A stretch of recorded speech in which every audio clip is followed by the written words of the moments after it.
Guys, good afternoon. Welcome to my YouTube channel. Today guys, i-unbox naman natin yung order ko sa Shopee. Yan. Ano to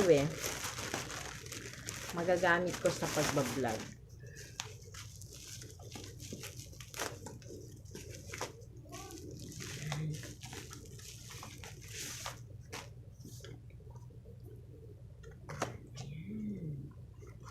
Kita nyo?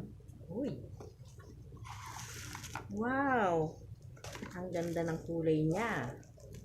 Green. Ayan guys. Green. Ayan ang kulay niya. Tsaka meron siyang ilaw. Ayan. Paano pa to? Hahaha. Ayun. Ganun pala, ganun. Yan. Gaganyan mo pala siya.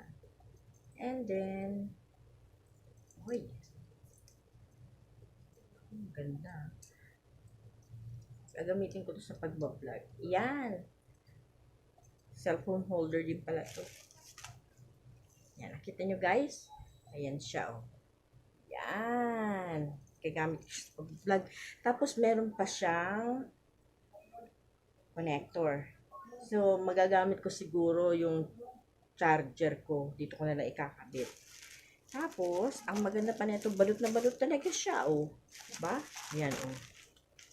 Talagang safe na safe. Nakabox pa yan. Tsaka mura lang to guys. Tsaka meron siyang, yan, nakita nyo? Meron siyang self-stick user manual. Yan.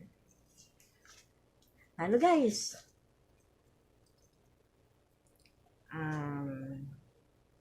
Try natin. Wait lang. Ayan guys, ganito lang pala siya oh. Ayan. Kita nyo? Ayan siya oh. Ito yung ilaw niya. Ito yung sinaksakan kong charger. Kita nyo? Yan na siya oh. So meaning, siguro, pwede siyang i-charge mo muna ang ilaw bago mo magamit. Try nating patayin muna yung tanggalin ko sa pagkakasaksak kung gagana siya ng ng walang pagkakasaksak. Wait. Okay guys.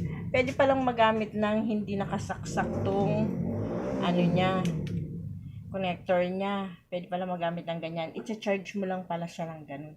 Kaya pala pwede pala. Paano guys? Hanggang dito na lang ang vlog ko for today. See you on my next video. Thank you for watching. Bye!